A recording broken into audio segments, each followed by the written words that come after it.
Fading future, shattered dreams. End of times ain't what it seems.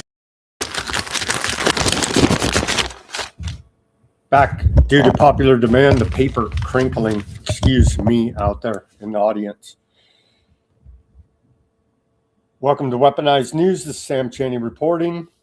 Today is May 8th, 2026. Thank you for joining us on this Friday edition of Weaponized News. We have a whole lot of news to get to for you today. Strait of Hormuz still closed, essentially. There's skirmishes going on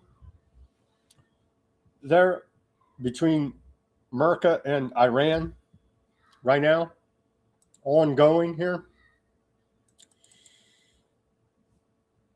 The Department of War released the UFO files today. We'll take a look at that. Day 70 of Iran war. We're going to take a hard look at that. We got economic news. We have geopolitical news. And the genocide in Gaza and Lebanon leveling continues. All of that and much more on this Friday edition of Weaponized News. Programming note, on Monday, everybody should tune in on Monday. Be sure to tune in on Monday. You're going to have a double dose of Chaney. We're having the Chaney Project on Monday. And so that'll be a good one. We'll take a hard look at this UFO stuff, a bunch of occult stuff, and a whole lot more with the Chaney Project on Monday.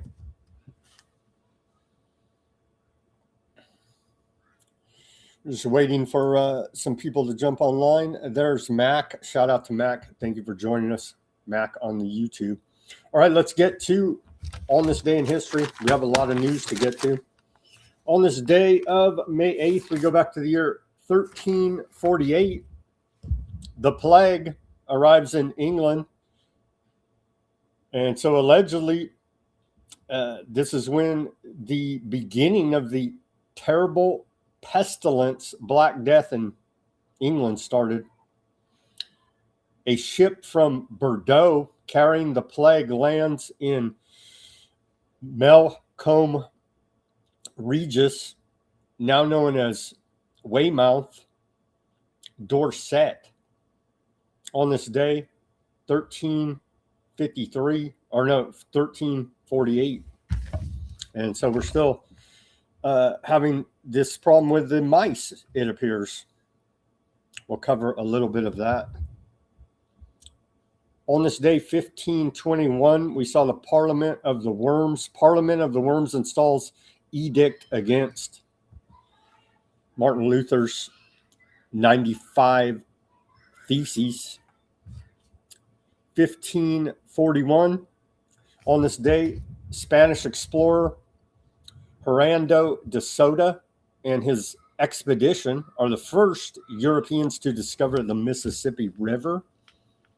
1657, on this day, English Lord Protector Arthur Cromwell refuses the English crown. 1792, on this day, the United States establishes the military draft. 1812, on this day, U.S. passes first foreign aid bill authorizing up to $50,000 to assist victims of the Caracas, Venezuela earthquake. I guess that we're getting paid back now by taking all their oil and gold there. 1846, on this day, we saw the first major battle of the Mexican-American War, fought in Palo Alto, Texas.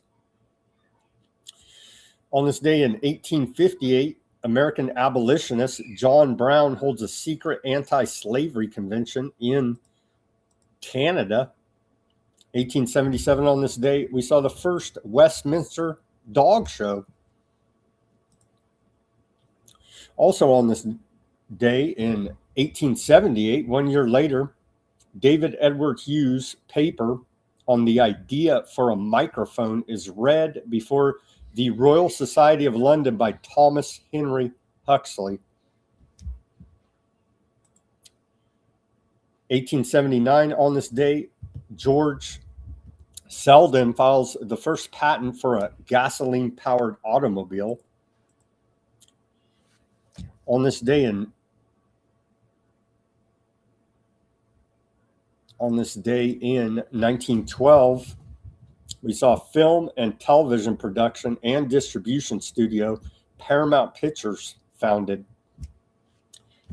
Now it's taken over.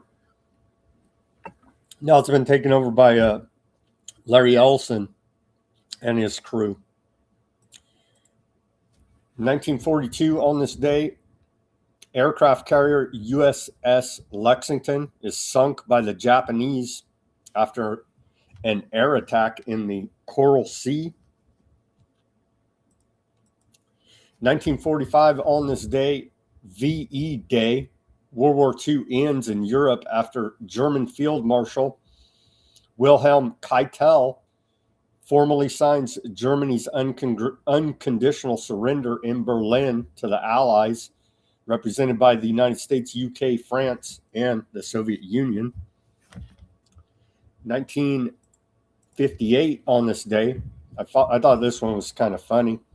1958, on this day, then U.S. Vice President Richard Nixon is shoved, pelted with stones, booed, and spat upon during his visit to Peru. And so, yep, there you go. 19, Allah treatment of Christians in Aardvark land. No? Yeah. But happened to old Richard Nixon as VP in Peru, when you know. 1976, on this day, Muhammad Ali is indicted for refusing induction into the U.S. Army.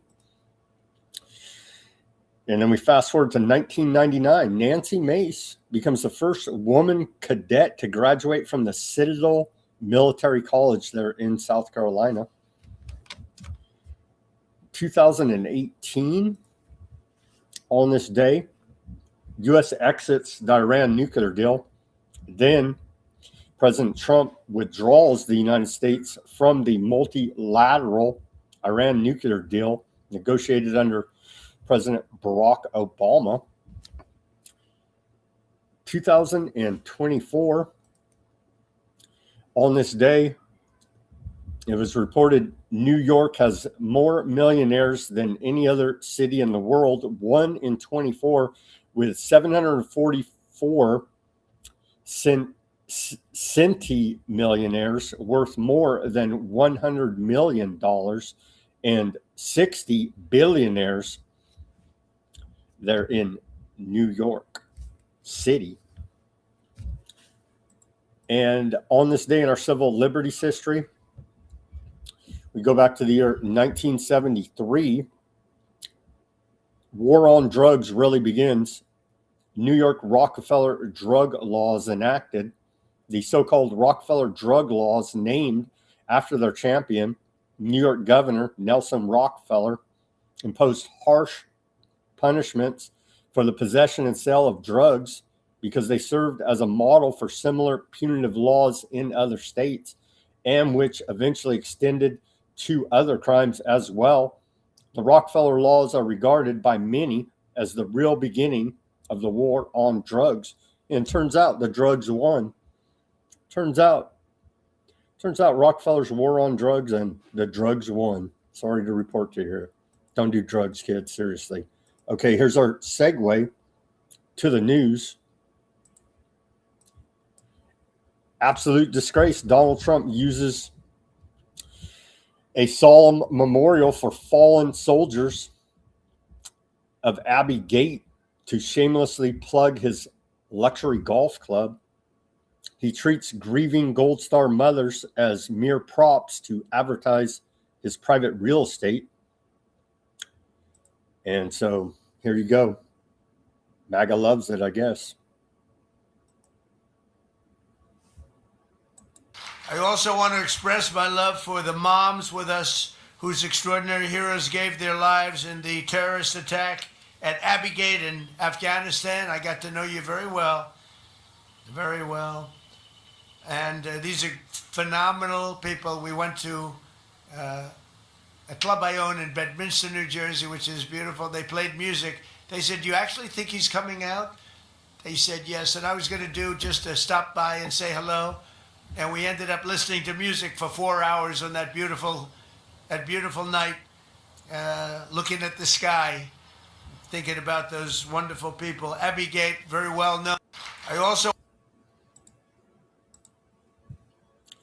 Trump certainly doesn't miss a trick on his sales routine, that's for sure. A little bit more from Trump admitting the corruption.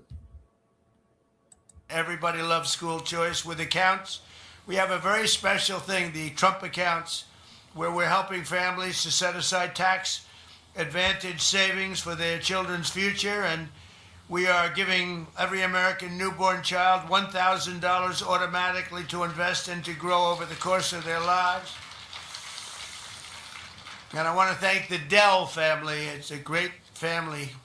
He is amazing. She is amazing. They've done such a job on that. They put up a lot of money too. Put up $6,250,000,000. That's somebody. And he started making computers on his bed in college and selling them because they were better than other computers. And I said, "How did you do that?" He said, "Well, I did it and I just never stopped. It just kept going." Sure. He ended that with a go out and buy a Dell.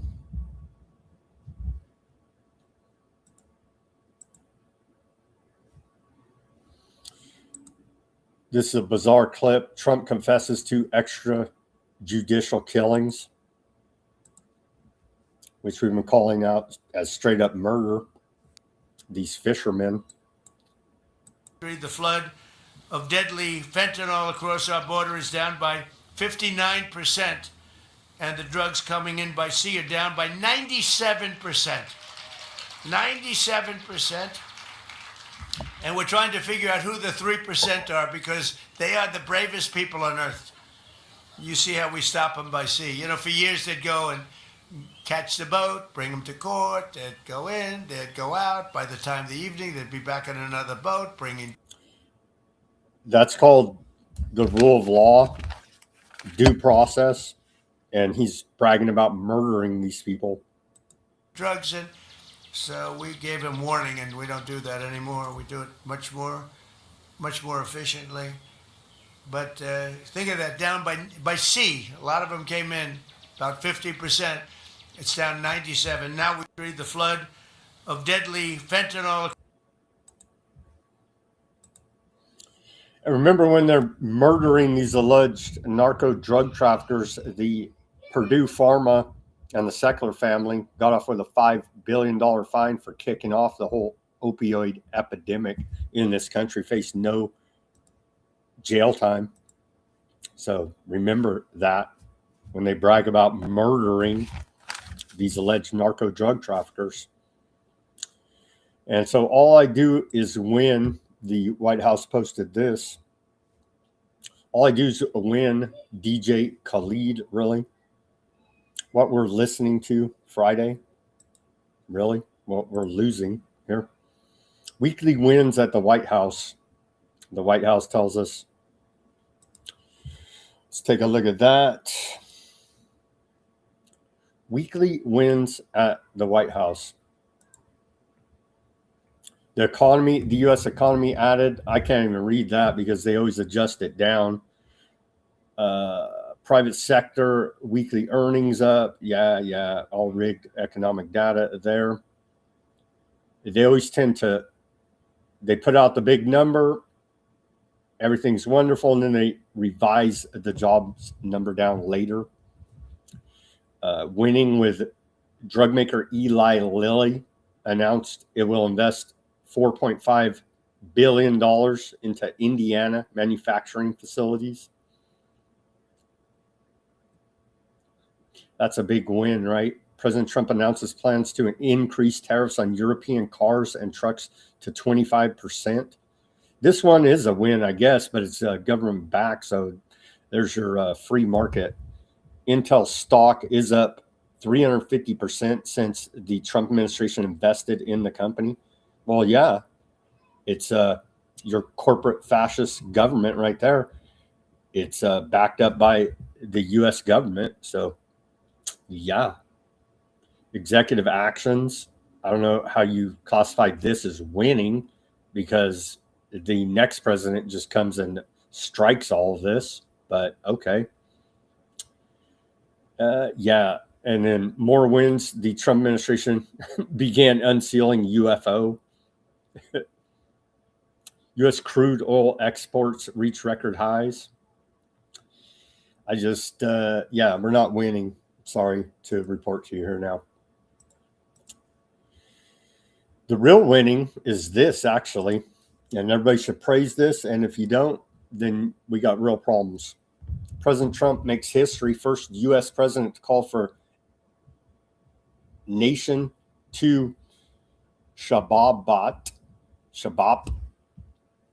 That's right. For the first time in American history, a sitting president has called on the entire nation to observe Shabbat in a White House proclamation signed May 4th, 2026, as part of Aardvark Land American Heritage Month. President Trump designated the period from sundown Friday, May 15th, through nightfall Saturday, May 16th, as a national Shabbat in honor of the 250th anniversary of American independence. So literally mockery in your face, because Aardvarks founded America, if you didn't know. There you go. And so that's what we call winning. What's going on in the Iran war? Well, U.S. Central Command reports. Let's put this up there. We're in a stalemate now. We're losing, actually, as America. U.S. blockade of Iranian ports. Looking pretty good there. Looking pretty good. We have a whole lot of military assets deployed. As you can see right over here, overview, blockade remains in full effect. No ships allowed in or out of Iranian ports. Enforcement across the Middle East and beyond. A lot of executing the mission. A whole lot of military assets right here. 15,000 plus troops, 200 plus aircraft, and 200 plus warships tied up right there, policing traffic going through the Strait of Hormuz. Currently, 50 plus vessels redirected to ensure compliance, 73 tankers unable to transport 166 million barrels of Iranian oil, 13 plus billion not benefiting Iran's leadership.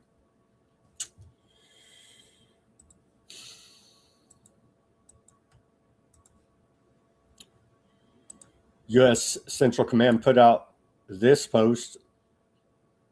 They say photos of USS Truxtun, USS Raphael, and USS Mason operating in the Middle East. The 3 destroyers are currently sailing in the Arabian Sea, supporting the blockade against Iran. As of today, CENTCOM forces have redirected, and they go through their policing there of the Strait of Hormuz. Here's a clip of those battleships.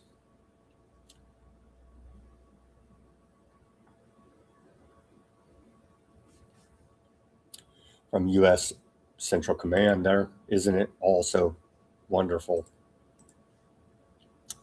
In a statement issued by Tehran today, Iranian Foreign Minister Arghachai condemned the United States for pursuing, quote, reckless military adventures over diplomatic solutions, specifically challenging recent U.S. intelligence assessments regarding Iran's military strength.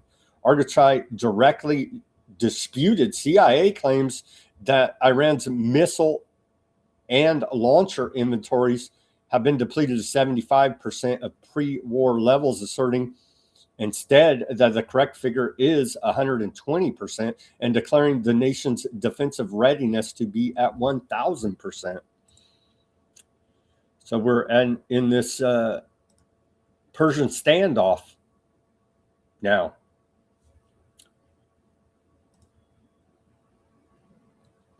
Out of Tehran there.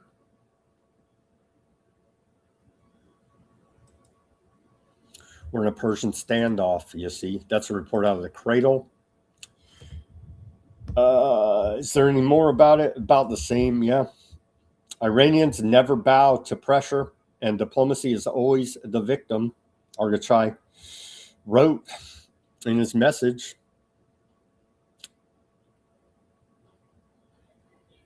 So,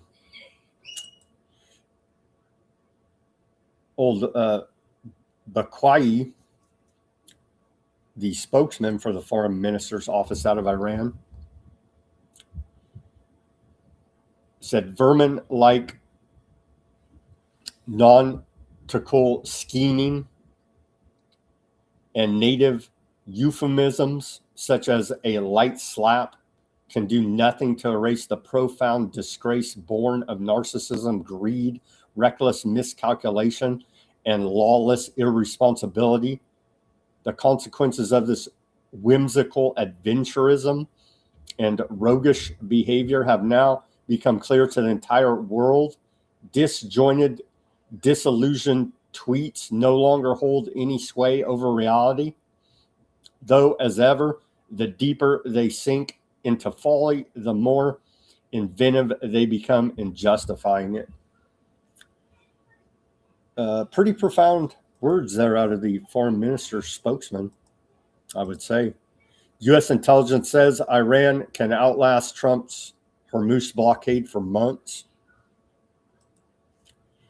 Report out of the DNYUZ there, spinoff, I believe, of the failing New York Times. A confidential CIA analysis delivered to the administration policymakers this week concluded that Iran can survive a U.S. naval blockade for at least 3 months to 4 months before facing more severe economic hardship. For people familiar with the document said. So, yeah. Failing at the Strait of Hormuz blockade. Strait of Hormuz shipping traffic remains paralyzed for 48 hours. And they're calling them, quote, skirmishes. They're shooting at each other there in the Strait of Hormuz. That is Iran and America.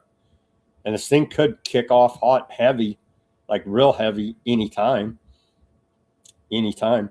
Commercial traffic through the Strait of Hormuz has completely ceased for 48 consecutive hours as of Monday morning, this morning, marking the total paralysis of the world's most vital energy corridor. Ship tracking data compiled by Anadolu agency confirms that no major commercial traffic passed through the waterway in the past 24 hours, a result of catastrophic security risks following direct naval clashes between America and Iran. The shutdown was triggered by a series of high-intensity engagements, including an Iranian attack on 3 U.S. warships and subsequent U.S. airstrikes targeting strategic Iranian ports of Qasim and Bandar Abbas.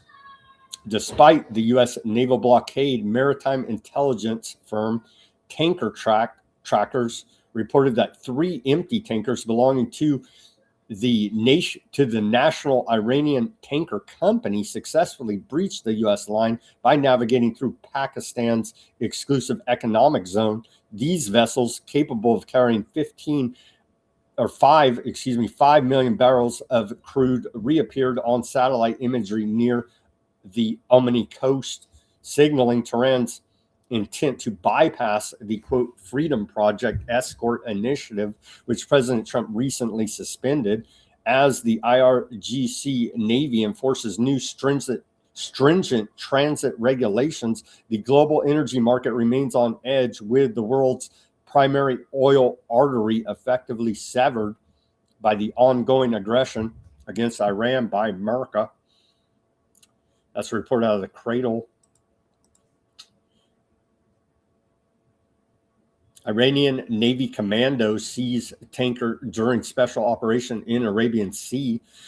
Iranian state media reported that the Iranian Navy, which they don't have, but they're still seizing vessels, the Iranian Navy carried out a special operation in the Arabian Sea and seized a tanker accused of criminal activity. According to reports, Iranian naval commandos captured the oil tanker Ocean Koi, saying the vessel had been attempting to disrupt Iran's oil exports and national interests. Footage was released by Iranian media on state television showing commandos approaching the tanker by boat and climbing aboard using ladders and raising the Iranian flag.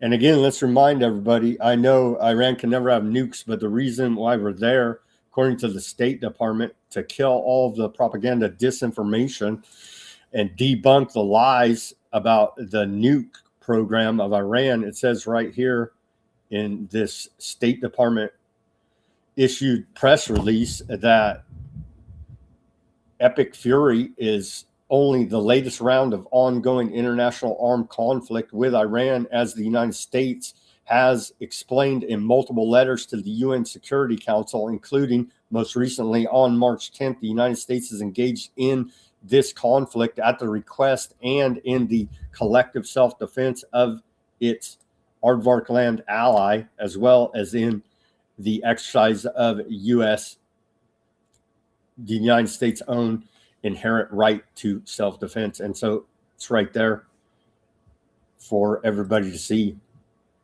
as we're continually debunking the propaganda and lies coming out of the Trump administration. Former National Counterterrorism Center Director Joe Kent has said prior to the start of the Iran war, the U.S. intelligence community agreed that the Islamic Republic was not developing a nuclear weapon, according to a report out of Fox News, as we continue to report here to you. Here's little Marco Rubio talking about these skirmishes and shooting back when you're shot at. Well, I guess, but the point is, if there's not much seizing in the firing, because we've well, you should ask that of the Iranians. Don't ask me. We didn't fire. They fired on us. My point is, if you fire at a U.S. Navy ship, what are we supposed to do? Say, oh, there's a ceasefire. We're not going to shoot down your drone. That's a stupid question. That's a stupid position to take. Of course we fired back at them. They were shooting at us. That's what I would expect to do. Only stupid countries don't shoot back when you're shot at. And we're not a stupid country. Do you expect that there... Only stupid countries don't shoot back when they're shot at. UK Telegraph report on this whole situation. They say Trump now has 3 paths forward, all of which are bad. Option 1, conceding to Iran. If Trump quickly reaches an agreement with Tehran to open the Strait of Hormuz and lower oil prices, he would be accused of surrendering within the U.S. This would mean a complete failure of the maximum pressure policy. Option number 2, escalating military tensions. Any attempt to forcibly open the Strait of Hormuz or attack Iran's main infrastructure could lead to a full-blown regional war. This option would push oil prices above $150 a barrel, bringing global stock markets to the brink of collapse and entangle the U.S. in a quagmire much larger than Iraq and Afghanistan. Option number 3, continuing the status quo. If he does nothing and waits, high energy prices that are resulting and the resulting inflation, gasoline at $6 a gallon in America will push the global economy into recession. In this scenario, Iran will continue its unofficial exports and Trump's standing in domestic polls will fall even further.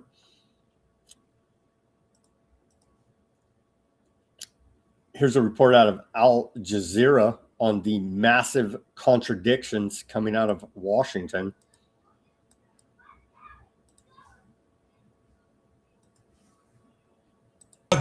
The interesting thing is that, Nick, so according to records of the US Treasury, the same ship is actually under the US sanctions, and the United States claimed that the Ocean Koi has operated as a part of the Iranian shadow fleet since at least 2020. And according to same statement, so the Barbados flag Ocean Koi, owned by Marshall Island-based Ocean Kudus Shipping Limited, has transported millions of barrels of Iranian high sulfur oil and condensate since May 2025. So there is quite an interesting case here. So while Iranians saying that this ship was attempting to undermine Iran's national interest and Iran oil reserves, so Americans are saying that actually it's a part of the Iranian shadow fleet. So in the coming hours, perhaps we are going to have a better and clearer picture about exactly what. Iran faked the whole thing, and it's they jacked their own shadow fleet. Maybe. Two countries. So Iranians are saying that we have a three-phase approach. In the first phase, the war must end, and there must be guarantees that it's not going to be renewed, and the guarantees must come from the United Nations Security Councils, then lifting the blockade, then reopening the Strait of Hormuz.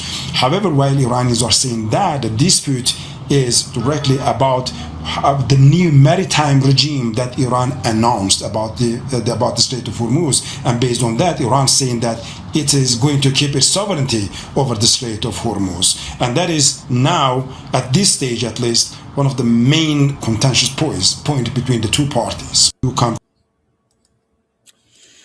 Reports out of Al Jazeera. But hey, it's all fun and games. It's all fun and games to Trump. Posted this earlier today. Lasers, bing, gone. It's all so funny, but it just doesn't hit like it used to. Here's Iran winning the propaganda war with Lego videos. The latest. We got a couple of these. So Trump's memes just don't hit compared to these Lego videos. Sad to report. Ceasefire broken. Ceasefire broken. You attacked our tank and now your ships are smoking. Ceasefire broken. I ran what you once, now feel what we're holding. You hit our oil tanker in the middle of the strait. Tried to play tough, now your destroyers feel the weight. IRGC Navy and some missiles flying straight. 3 US warships damage running from the gate. Emirates join the strike, helping you dirty gang. Get ready to ride camels again. Feel the shame, we keep our word. You break it every single day. Ceasefire broken. You attacked our tank and now your ships are smoking. I ran what you once, now feel what we're holding. Yeah. You thought you could sneak in and break every rule. Now the whole world watching you play the fool. Epstein class pulling strings, Trump on his knees, doing whatever BB tells him with ease. Drums of war are beating, we hear them loud and clear. We do not want war, but you keep testing it. Ceasefire broken. Some called it a love tap, what a pathetic lie. You started the fire, now Iran is responding. Harsh response coming, hear the Persian lion roar. Iran still standing tall. Sacred defense. Sacred defense. We keep our word. Yeah, we see you. Sacred defense. There's more.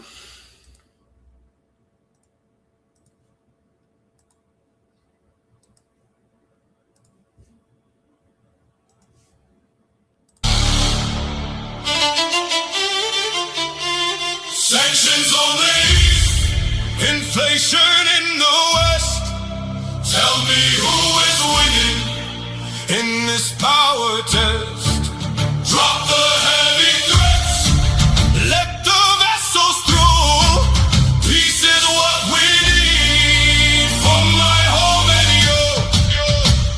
My family shaking every time they hear the planes above. Schools are closed down, we're disconnected. disconnected from the things we love. You pulled the plug on the JCPOA back in 18. Maximum pressure, but civilians caught in the machine. The grid is down, the power's out, the medicine's too high. You say you target governments, but make the mothers cry. We got our sovereignty, we stand our ground, we won't concede. But strictly speaking, man, the everyday people bleed. They call you arrogant, reckless, dishonest to the core. An opportunistic man who's always knocking on the door of war. You type on Twitter, causing global split and deep divide. Talking about deals, but holding the missile by your side. If you don't sign the bomb and start hiring more severe, that is a statecraft Donald that is ruling through the fear. A global bully with a megaphone, acting so extreme. You start the fire, then you wonder why the whole world screams. Let the Strait of Hormuz open wide again. Stop the maximum pressure, stop the bitter pain. Both of our economies are sinking in the dark while you sit safely in the oval, playing with the spark. The innocent are struggling while you play your game. We just want a future, man. We're tired of the flame. You need a boogeyman to blame, so you point across the map. You use my country as a target in your political trap. Whenever things go wrong at home, you start another fight to keep the cameras distracted, keep the focus out of sight. You feed the media the anger, feed the public all the lies to cover up the failure that is right before their eyes. You beat the drums of battle so the crowd will look away from all the broken promises you're making every day. And what it about your people? Millions struggling in the States. Inflation soaring, gas prices breaking through the gates. You play with oil, mess with Hormuz, the global market dips, while working class Americans are sinking with the ships. You cut the Medicare, threaten the social security, harsh on the immigrants with absolute brutality. Your base is disappointed, utility bills are through the roof. You spent their money on a war and poverty's the proof.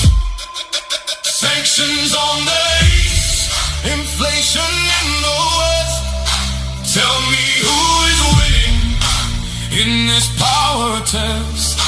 Drop the heavy threats, let the vessels through. Peace is what we need for my home and you. I've seen enough of rubble, I have seen enough of grief. It's time to turn the page, it's time to find a new relief. We cannot be the youth with the ashes of the past. We need an economic engine that is built to last. So lift the heavy blockades, let the ocean freely flow, and watch the seeds of progress in the desert start to grow. We're standing at the crossroads of destruction or of grace. Choose peace and put a smile on a tired human's face. Let the Strait of Choose peace. I think that's a good message. Let's choose peace. Here's from the release of the UFO files. There you go. There you go. There's a whole lot of mockery out there about it. Department of War releases unidentified anomalous phenomenon files in historic transparency effort. Here's the meme from the White House. WAR.GOV/UFO files are now available.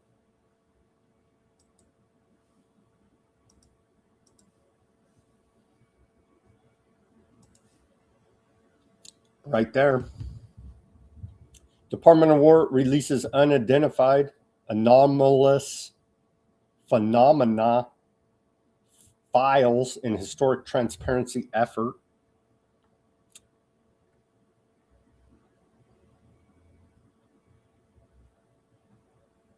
And they just go through the cabinet here talking about it. Yeah, we want to be transparent, they tell us. Call me cynical and skeptical. I don't trust this government. Here it is from the Department of War website. And they have a whole bunch of these files here. I'll link to it. You can go to war.gov/UFO. But they're kind of telling us in the name, war.gov, UFO. It's a psychological warfare operation going on against the public. Here's some of the images. We'll scroll through these quickly. Oh, yeah. See that UFO? There's like, oh, yeah. I could totally make it out. This is the one caught a lot of people's attention. This They're saying this is Nazi technology. This big cigar-shaped style craft. And supposedly we saw lights in the sky. And this is what they've given us.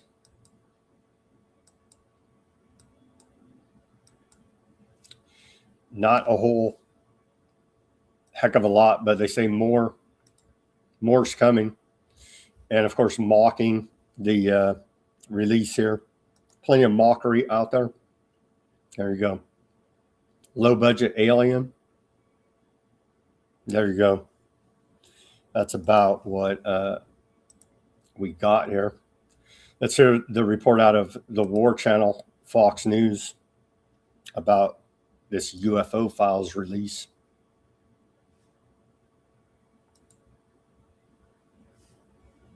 The Trump administration releasing the first batch of files related to UFOs and alien life. So is the truth really out there? Senior White House correspondent Peter Odysee joins us live with the details. What have you learned, Peter? Good morning. So, a White House official left this hard drive on my desk overnight. You can see on it, it says AARO files copy 2 of 3. That is the all domain resolution office copy 2 of 3. This is the first big batch of UFO disclosure ordered by President Trump. Some of the clips and videos on there have popped up different places before. Some of them have not. And we have been going through this all morning and overnight to try to put together some of the best videos so we can all look at this together. This is a world exclusive right here. So let's go to the first clip. Over the skies of the United Arab Emirates in June 2024. An inverted teardrop with a vertically linear trailing mass, as described by the War Department, suspended below.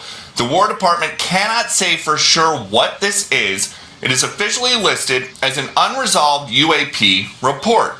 The next video, over the skies of Iraq, December 2022, moving bottom left to top right of the field of view. All CENTCOM gets from this is an area of contrast. That's what they describe it as. It is officially still listed as an unresolved UAP report. Next video, over the skies of Greece, October 2023. What is described as a small and circular UAP flying near the surface of the ocean towards land. CENTCOM can't tell us what it is. It is officially listed as an unresolved UAP report. Within the last 2 minutes, all of these videos have gone live on WAR.GOV/UFO, and a White House official tells Fox First, while past administrations sought to discredit or dissuade the American people, President Trump is focused on providing maximum transparency to the public, who can ultimately make up their own minds about the information contained in these files. And there's also a fresh look at some historical records. There's this from Apollo 17 included in this big document dump. One of the astronauts says, we've got a few very bright particles or fragments or something that go drifting by as we maneuver. The control center says, Roger, understood. Whole lot of nothing. They're saying that page 42 is this.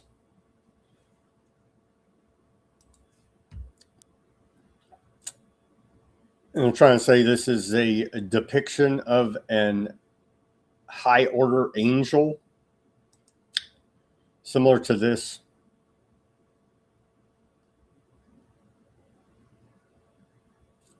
I'm trying to say this is an angel released in the UFO files. Let's hear from Bobert about this. God is the creator of the universe. He's never not going to create. So it's always been something in my mind to say, well, how can we be the only ones? Like, God's not going to stop creating just with us. But the more I look into this, the more I see the Old Testament and what was told to us there of fallen angels and Nephilim. I mean, this is in the Bible.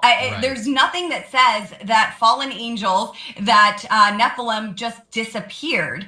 And so I believe that this could be an aspect of it. You know, there are things that we have seen that could resemble portals.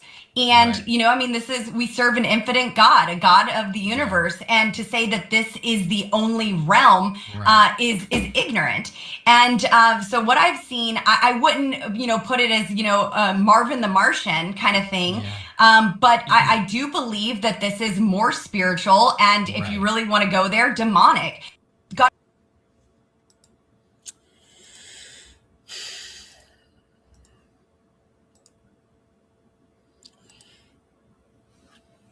Here's the bizarre 8-pointed star. Some people are saying it's a chandelier shot in the same studio they shot the moon landing. Take a look. I don't know.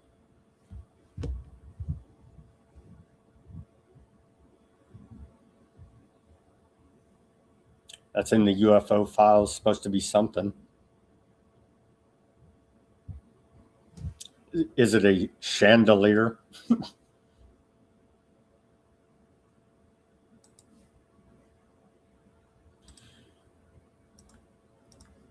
they say, make of it what you will.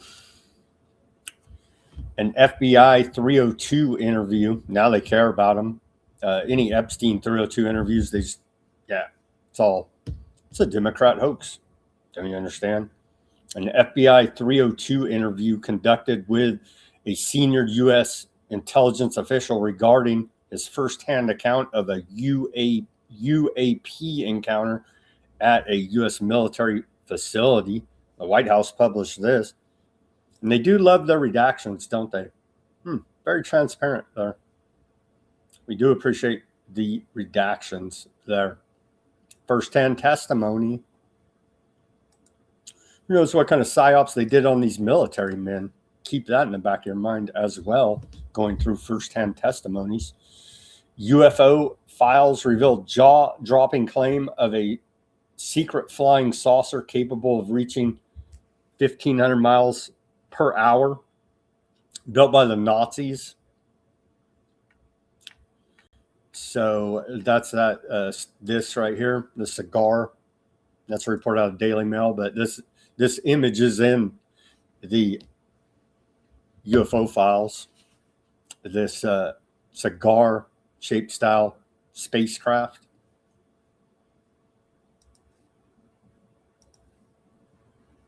In 1947 FBI document alleges 2 agents were killed during an investigation into flying discs. The Murray Island UFO case suggests 2 agents were investigating a UFO sighting and recovered debris before their B-25 mysteriously crashed. Here's that. 1947 FBI report.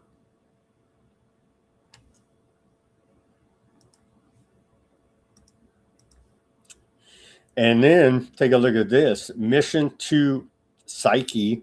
NASA's mission to Psyche. They're literally telling us NASA's mission to Psyche. This is from NASA JPL. They're extremely dark occultish. On its way to explore a rare metal-rich asteroid, is about to get a speed boost. On May 15th, spacecraft will harness the red planet's gravitational pull as a slingshot to increase its speed and adjust its trajectory.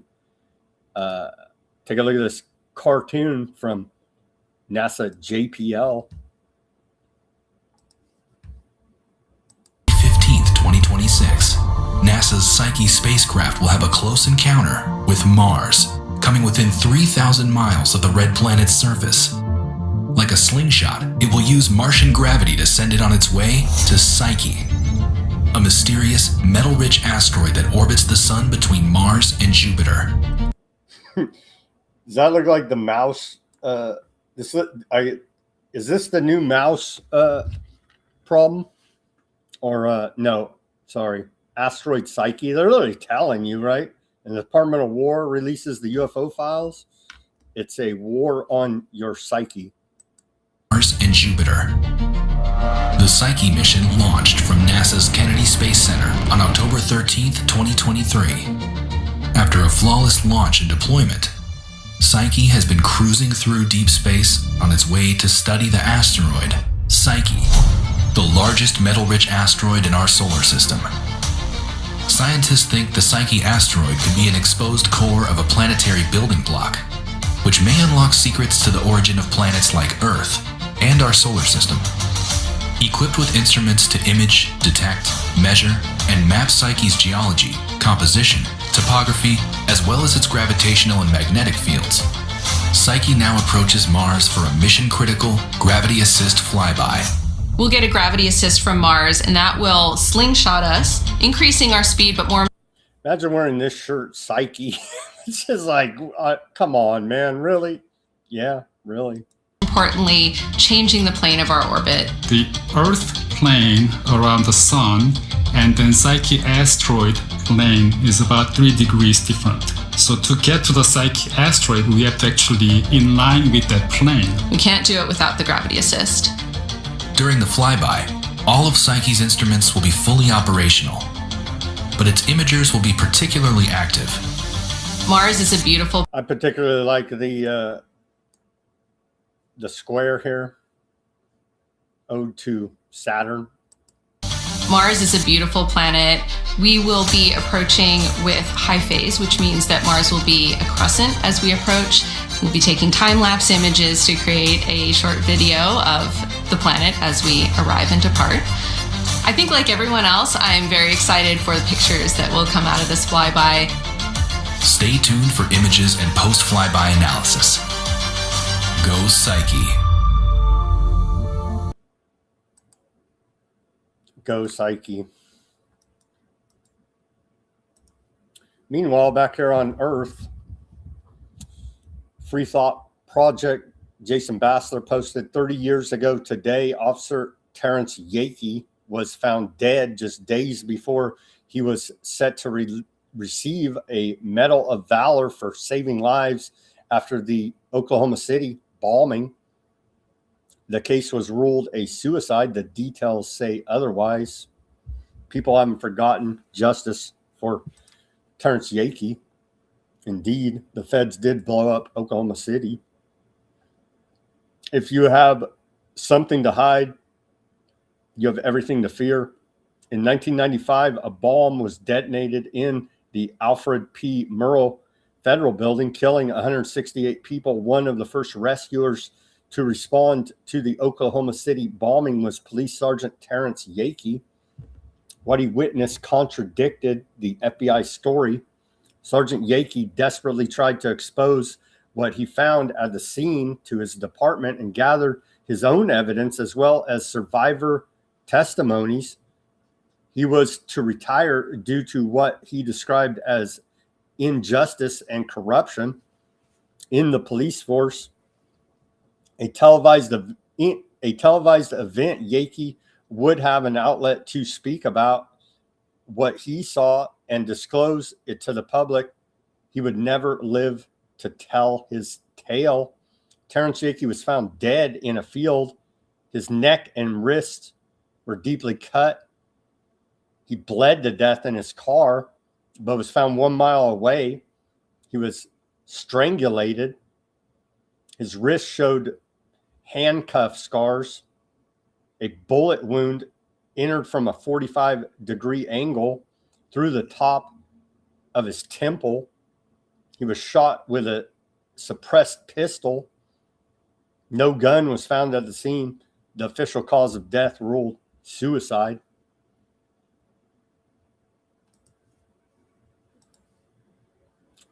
More from Bassler here about the data centers. Why do we need all these data centers? Because we need technocracy, you see. How the U.S. compares to the rest of the world data centers here. Data centers, we have 5,427. The U.S. has the largest concentration in the world by a massive margin. The rest of the world has an estimated 12,000 plus data centers. And you can see right there the building of the technocratic surveillance police state here in America for our own good, of course. More from Bassler. He says, if you're still repeating the lie that we need to win the AI arms race against China, which is more accurately a data collection race, you need to stop it right now. You're laying the bricks of your own surveillance prison. But China, bro, China, they're getting us. And that was in reference to this article out of Wired magazine. A dark money campaign is paying influencers to frame Chinese AI as a threat. Build American AI, a non-profit linked to a super PAC bankrolled by executives at OpenAI and Andreessen Horowitz, is funding a campaign to spread pro-AI messaging and stoke fears about China.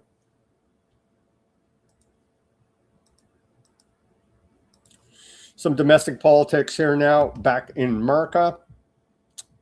In a huge blow to Democrats, Virginia court strikes down House map. It's a headline out of the failing New York Times. Here's a report about it from NBC News.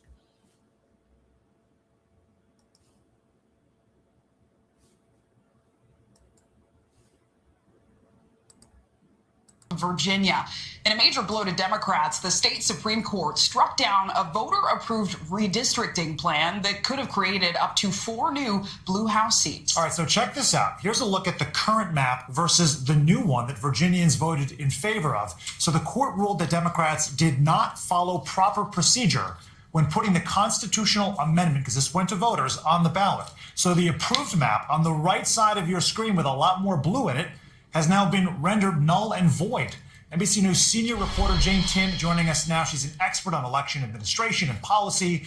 Jane, shortly after this decision was handed down, President Trump posting about it being a, quote, huge win for the Republican Party in America in Virginia. I guess the question becomes, is this procedural? On what grounds did the Virginia State Supreme Court strike this down? Yeah, the Supreme Court said that the legislature broke the law in how they put this amendment to the voters. So to get a constitutional amendment on the ballot, you have to pass it through 2. And no one ever gets in trouble for breaking the law in the government.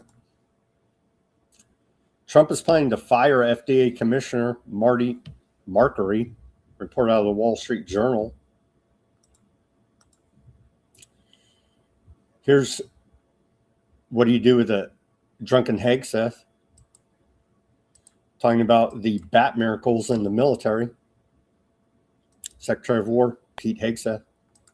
Joe Biden's mandate to force military service members to take the COVID-19 vaccine was wrongfully and unlawfully applied because the Biden Pentagon refused to grant exemptions for certain medical and faith.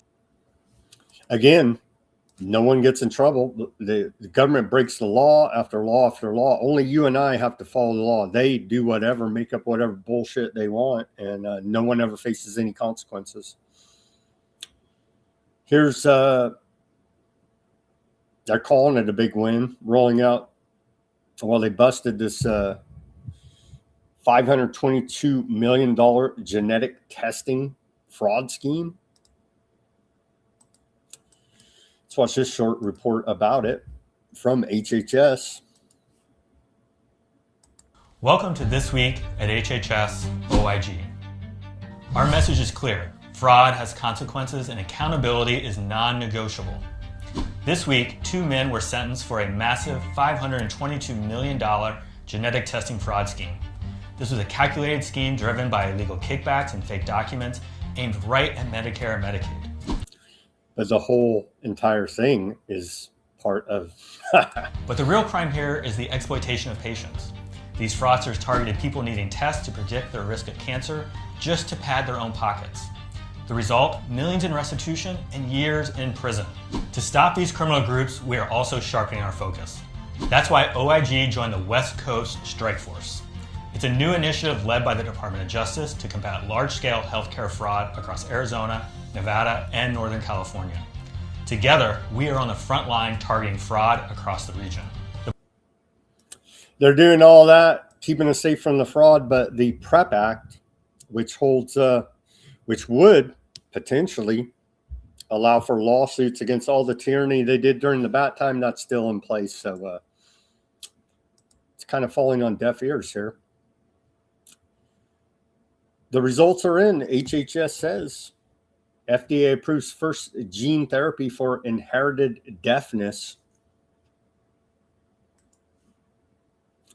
New gene therapy enables children with rare form of deafness to hear. And see it right there. And they're rolling out these gene therapies. Now, thanks to the Trump administration, this treatment is available for free. First of its kind gene therapy for rare hearing loss. In clinical trials, patients born deaf were able to hear for the first time. Quite an accomplishment there. 2 New Jerseyans may have been exposed to a person infected with Hunta virus who was on the cruise ship MV Handis, where an outbreak has killed 3. New Jersey state health officials have said. Don't you worry about the bat problem or the mouse problem. I get confused now. Bats, rats. Don't worry about the rat problem because U.S. military, Moderna, China, Canada, UK, and Korea are all working together to develop 13 different rat miracles. So you have nothing to worry about there. Okay, we're at the top of the hour. I need to take my live commercial break. Everybody go to weaponizednews.com. Get yourself some stickers over there. Help support independent reporting and analysis brought to you 5 days a week, Monday through Friday. Broadcasting live, 5 p.m. Pacific, 8 Eastern time. Weaponizednews.com/shop. We have the holograph sticker, the white background sticker, the clear sticker. Put it on your laptop, your bumper, your guitar, your work locker, your hard hat, as listeners have out there in the past. Any which way you choose to support us is truly appreciated. Donation links are in the description below this video. Buy me a coffee, Bitcoin wallet address, Cash App on the front page of weaponizednews.com, a secure PayPal link. Become a paid subscriber at Weaponized News Substack. We give away everything free, nothing behind a paywall, but you can help show your support for the show. The value added there on our Substack. I upload a summary of the transcript of the show, of course, the full show, links to almost everything we talk about for documentation and your further research purposes there at Weaponized News Substack. So any which way you choose to support us, through patroning the store, through donations, through subscription, it is truly appreciated. Give us that like, share, subscribe, push that notification button. All of that is free for you. weaponizednews.com/shop. All the links are in the description below this video. Also in the description below this video, the links to all the channels that we're broadcasting on. If we're cut off for whatever reason on one channel, we have 7 others that we're on.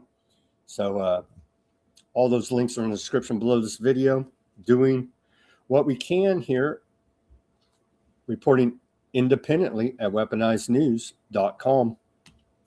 Thank you for your attention to that matter, and welcome back to the second half of Weaponized News on this Friday, May 8th, 2026 edition.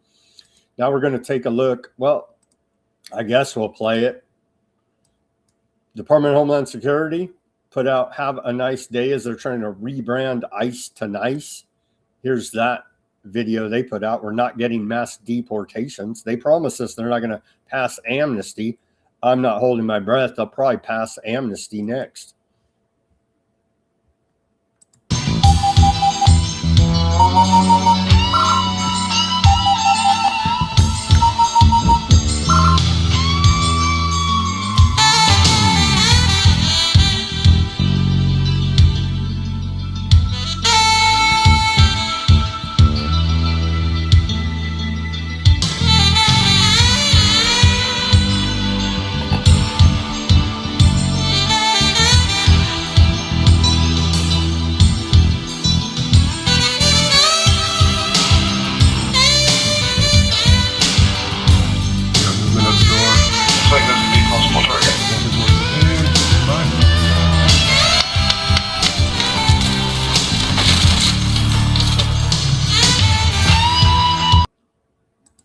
So is the rebranding effort of Ice to Nice going to work? I don't think so. Here's a mashup. Yesterday, we reported on it from Vigilant Citizen in regards to the 2026 Met Gala and the dark occultic symbolism behind the fashion show.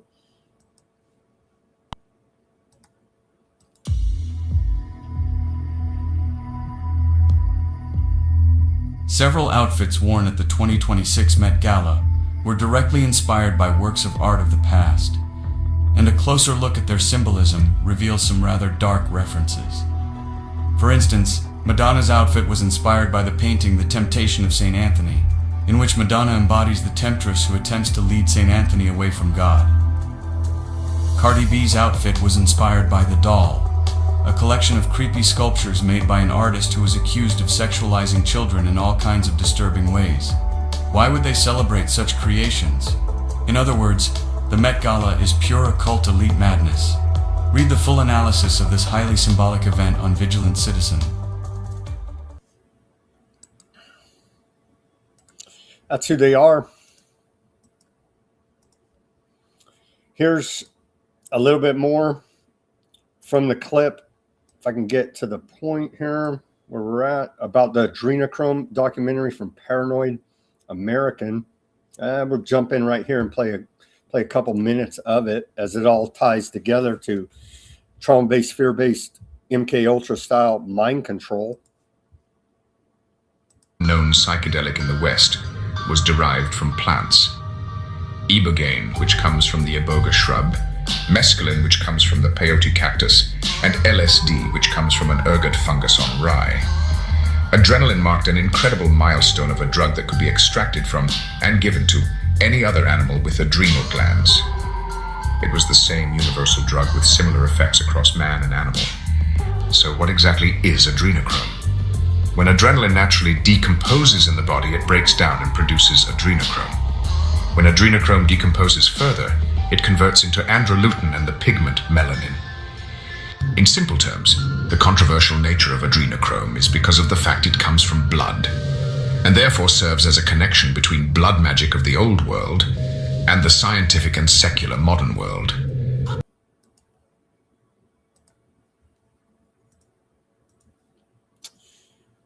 Epstein's brother says that the suicide note is a forgery. It's alleged second suicide note released by a judge.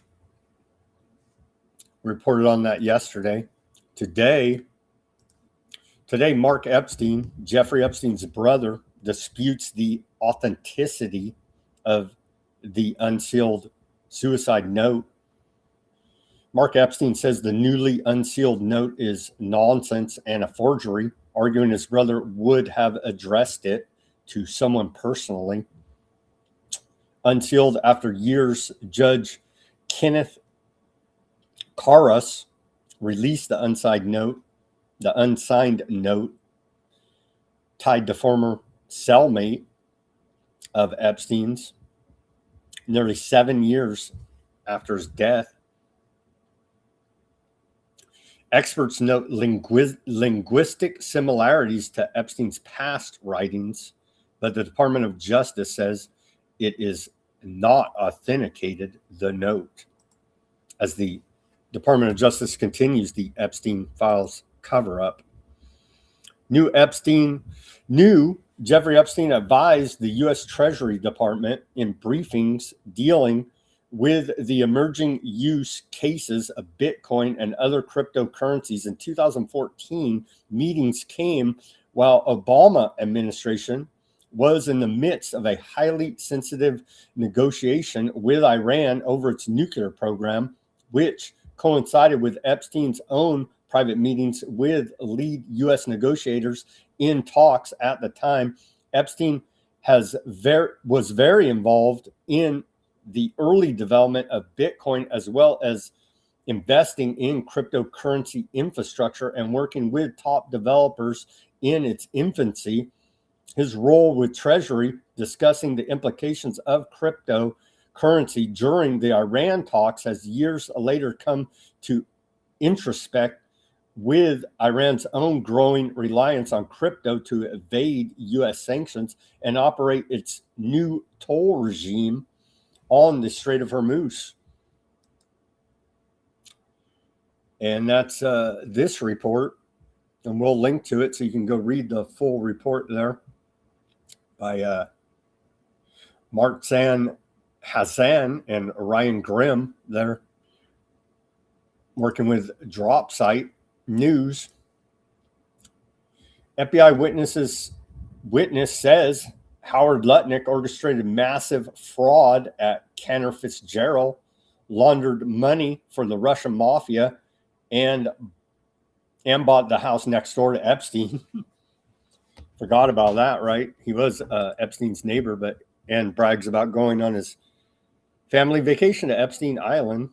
Here's these FBI intake forms that they literally laugh about. They're like, crime after crime after crime after crime after crime after crime after crime after crime after crime reported to the FBI, and they laugh about it. Here's another one. So yeah, Mr. Fraudster himself there, our Commerce Secretary, Howard Lutnick, who's rigged up the tariffs, charging 4% higher, betting that they would fail and winning, not showing up on 9/11 while his company, the large majority of it, died in the collapse of the Twin Towers, and openly bragged about taking his family vacation on Epstein Island. That is our Treasury Secretary, or excuse me, our Commerce Secretary, Howard Lutnick. Did you know that Trump bought Epstein's infamous private jet, Lolita Express, and used it during his first presidential campaign? It's all a Democrat hoax, though, you see. Here's a report from CNN about Maxwell in prison. Nobody was happy about her being there. We all felt like we were being punished for her being there. That's Julie Howell. She's a white-collar criminal who was serving time at a minimum security prison camp in Bryan, Texas, when Ghislaine Maxwell was mysteriously transferred there last summer. Howell was upset about it, and she communicated with the reporter. I was very upset about her being moved. Given her crime, she shouldn't be there per BOP policies and procedures. And so it was very unfair. A few days later, Howell learned that she was in trouble. The guard came in and he said, "Hal, they want you in the lieutenant's office." And then he says, "Did you speak to a reporter?" And I was like, "Oh, yes." He said, "Well, it's all over the World Wide Web." And he's just telling me that, I messed up and I'm going to be shipped. The warden came in and asked what I was thinking, said that her phone was blowing up all weekend. I ruined her weekend. I shouldn't have talked to them. And I did apologize. I mean, at this point, I'm a little teary-eyed. And when I told her that my daughter had, a trafficking experience, she rolled her eyes, and flipped her hair back, and she was like, "It's too late for apologies," and walked out. Howell was shipped out to a higher security prison in Houston. She recently finished out her prison sentence and is currently on supervised leave. A second woman who was also at Bryan told me that a similar thing happened to her. She was reprimanded for talking to a reporter about Maxwell. This woman tells me she saw Maxwell getting special treatment while in prison. within a day of her arrival, we had armed guards, marshals patrolling.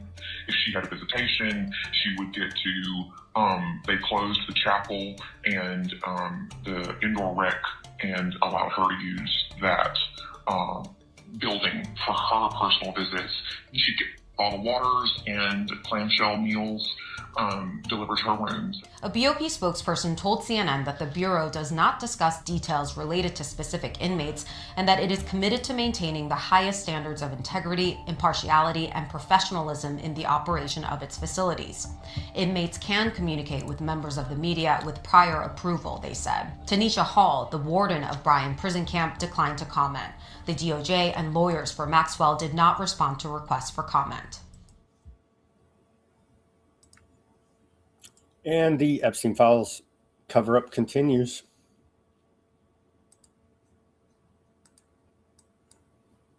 Here's a Tara Palmieri report here, connecting some dots. This is a picture of John Kerry with Jeffrey Epstein's housekeepers, the former senator, secretary of state, and member of Biden's National Security Council. Until now, John Kerry has largely escaped scrutiny for his connections to Jeffrey Epstein. I remember back in 2019 when Virginia Giuffre told me that she recalled encountering John Kerry. I was in shock because this would have been at the height of Epstein's sex trafficking operation and just a few years before he ran for president.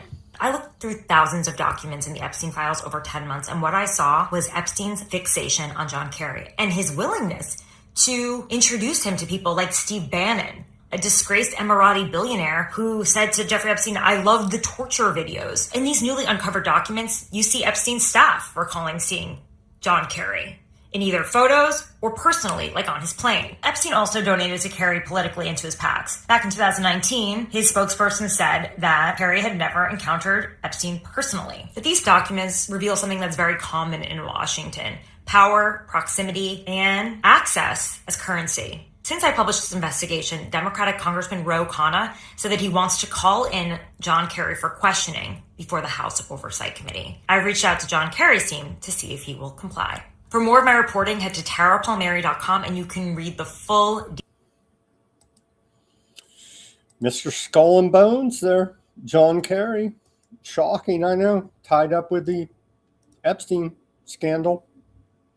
On to the economic section of the show, if we can stomach this. And so they're bragging about cutting federal government jobs, red meat for MAGA, but turns out it's not the win you think it is, because it's been, these federal government jobs have been replaced by Palantir Foundry operating system, i.e. Technocracy. So this isn't the big win of downsizing the federal government that it's being sold as. This is a payroll for the last 2 months dominated by private payrolls. How do I know, Nicole? Another 9,000 federal jobs lost. That means since the peak in October 24, remember that date, the federal government is down 348,000 jobs. That's 11.5% cut. Again, that's not the big win that you may think it is. Downsizing the federal government, they've been replaced by AI. So the S&P is hitting all-time high today. It's quite striking, actually. Things are moving in the opposite direction from Main Street. Kraft Heinz CEO Steve Callaghan has said that most people are, quote, literally running out of money at the end of the month.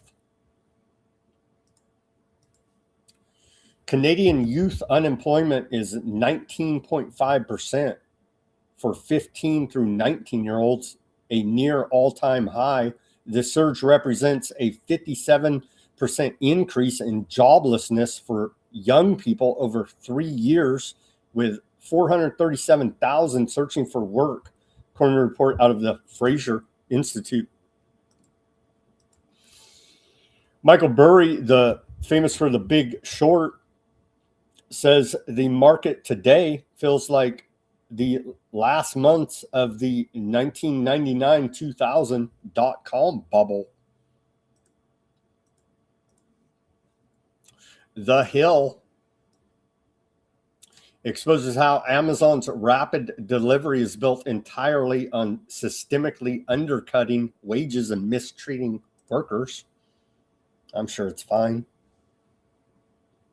But in order to get to the point of where we have most billionaires, a lot of these industries, and this is not exclusive, like some billionaire, I'm sure there's an example of $1 billion industry that doesn't rely on anything that we would look at with a frown.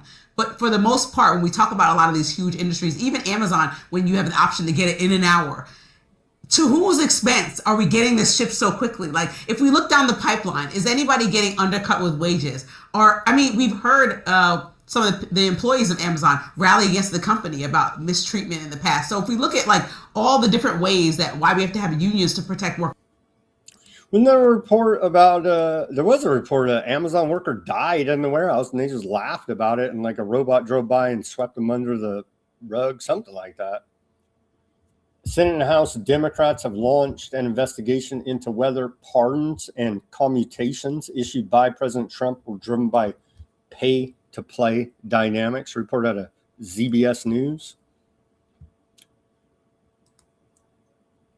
Here's some more from The Hill.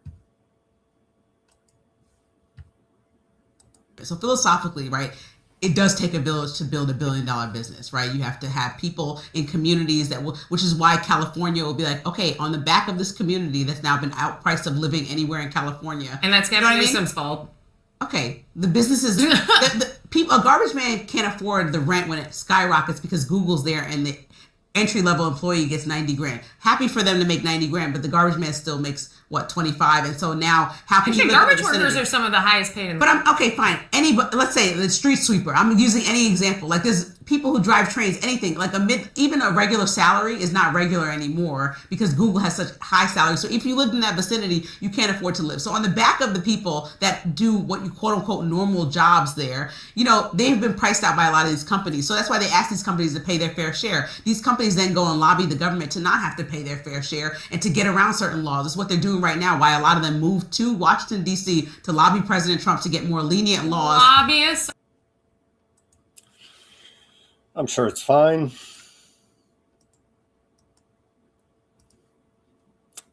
Trump's son's behind $1 billion investment network targeting White House favored industries.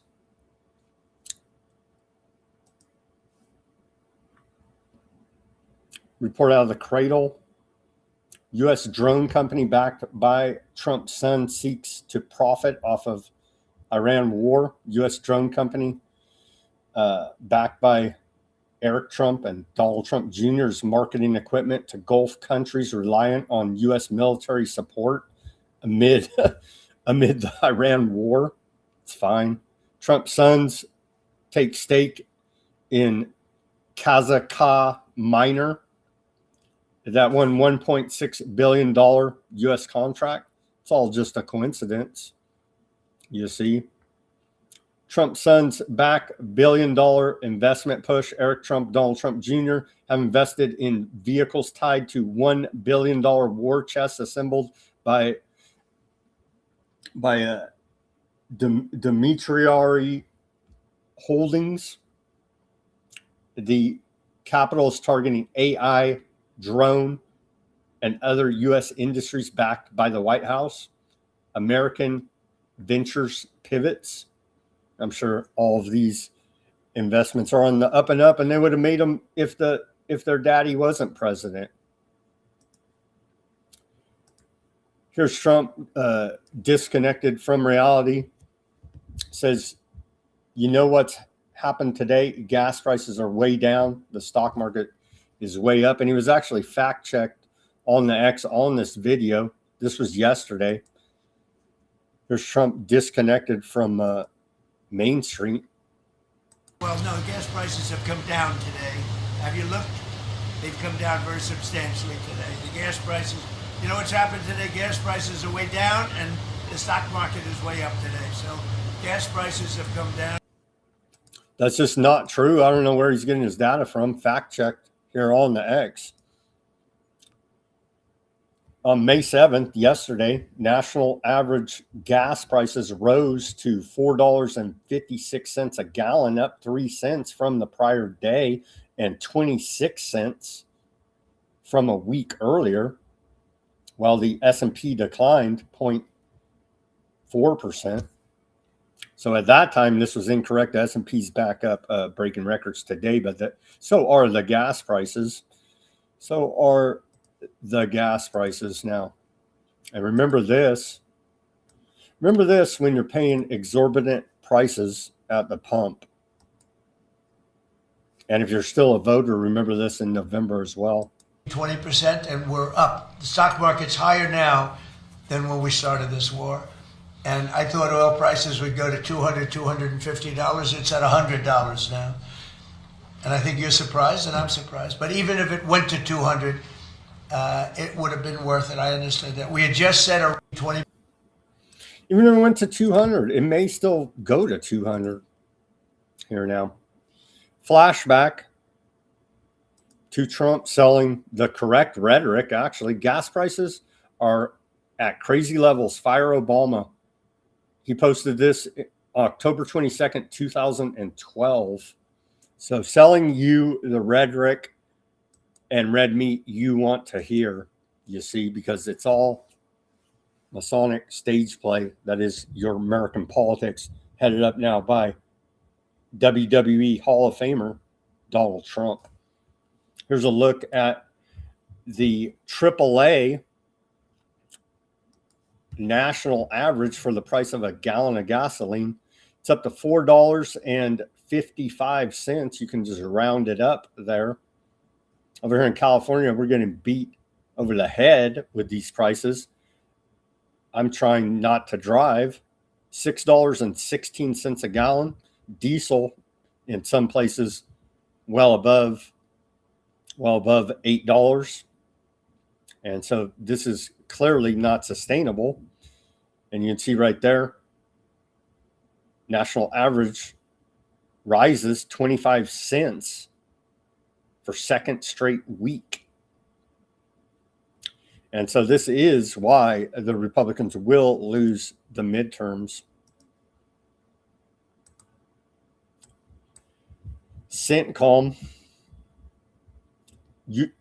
released this footage. U.S. forces disabled an Iranian-flagged tanker, Sea Star 3, and Saveda on earlier today, in the last 24 hours, as they attempted to enter an Iranian port in violation of the U.S. blockade. They put out this video of the incident. No audio here.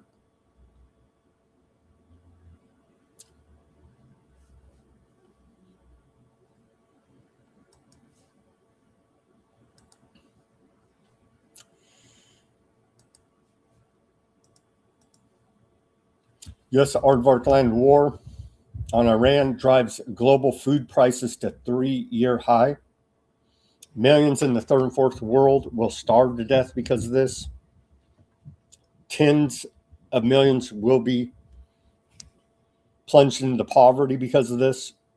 Global food prices rose to their highest level in more than 3 years in April as supply chain disruptions because of the Iran war drove up the cost of key commodities, according to a UN Food and Agriculture report cited by Bloomberg.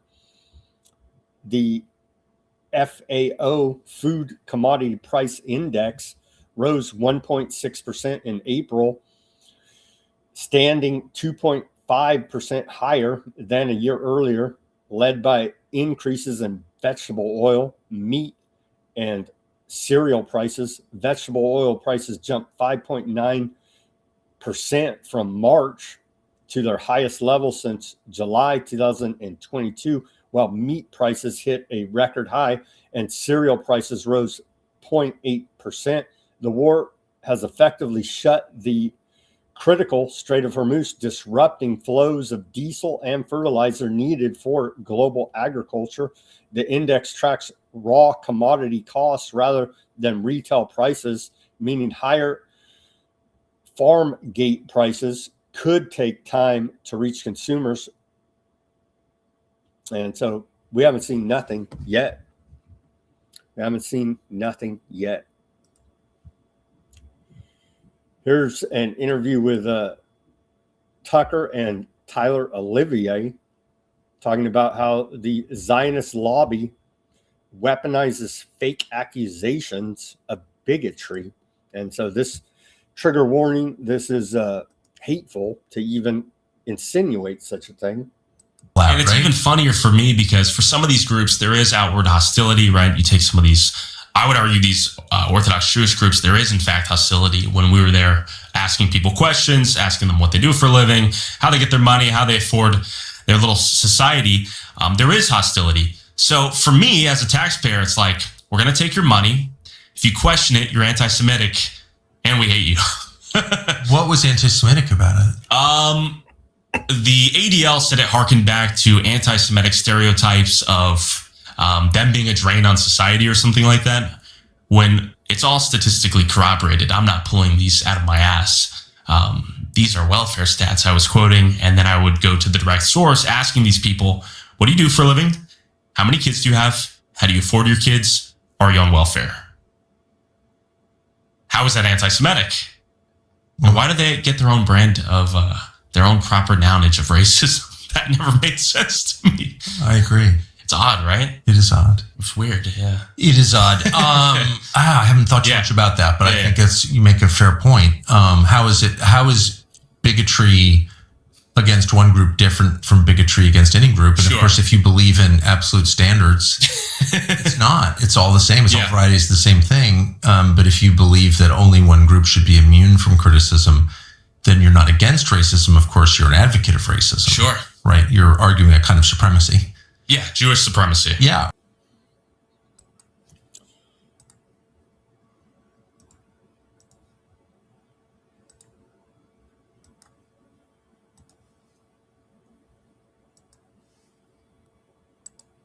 To understand this, you need to understand the way the military-industrial complex, both old and new, has essentially networked itself into every single corner of the country. Roberto Gonzalez is a cultural anthropologist whose work explores the transforming political economy of war. They've done this over decades, from the post-World War II period to the present, by making sure that at least a few of the weapons components purchased every year are manufactured in every congressional district throughout the country. So whether a congressional person is a Republican or a Democrat, they tend to really favor the greater budget because it ensures that their constituents will continue to And that's why we have never-ending war right there, if you didn't catch it, because parts made for national defense are manufactured in every congressional district, and they're using that leverage to get votes to pass. What are we at? $1.5 trillion war budget now. So that's how they're rigging our democracy for never-ending war. Generation arms. There are two things driving this tech push. One is that some genuine believer will give the U.S. a decisive edge, even though that's been proven wrong time and again. The other is marketing, companies pitching their tech as the key to winning or deterring war with China. This ignores reality. China has a massive economy and serious technical expertise. They won't be intimidated. They'll just run their own arms race. I think we need to push back against those claiming the US is being overrun by China's AI advances. I'm not saying that China hasn't made major technological progress, including in AI. They have. But let's not forget some people are exaggerating these arguments for all kinds of reasons tied to vested interests in pushing the technology forward as quickly as possible. The fear is that we must get there before China does, and that we must prepare for an inevitable war. Growing tensions between the US and China now extending to hundreds of miles above the Earth. I think at the moment China is winning. The greatest competitive threat to the dominance of US-led AI. I think what's happening right now with the escalating rhetoric and fears about an AI arms race between the US and China is fulfilling part of the ideological work as well. Just a different superpower now to focus on, not the Soviet Union or shadowy terrorists. And there you go. We're in a Cold War with China. Give them $1 gazillion or we're all fried. As they're building out technocracy. Not out or going public. If you look at what we know about the Israeli military's use of AI, specifically things like the Lavender program and the Where's Daddy program, It's a terrible but important example for two main reasons. First, it exponentially amplifies the Israeli military's ability to kill Palestinians. These systems track men assumed to be potential militants and then target them when they return home, deliberately timing strikes to also kill their families. That's not just horrifying, it's a flagrant violation of international law. Second, it shows how AI doesn't just make killing easier, it makes it faster, broader and harder to control. But we need to remember also that the Israeli desire to kill Palestinians is not new. The basic settler colonial desire of the Israeli military to eradicate the Palestinians goes back decades. Israeli security forces shall have the responsibility of fighting terrorism everywhere west of the Jordan. There is no other way to protect Israel. Not out or going. And they're going to bring all that home for us. They're building it right now. It's already built. Here's the Department of War meme of the day, citing Trump. They say at the Department of War, under President Trump's leadership, America will continue to be directed energy dominant, bragging about directed energy weapons, lasers here.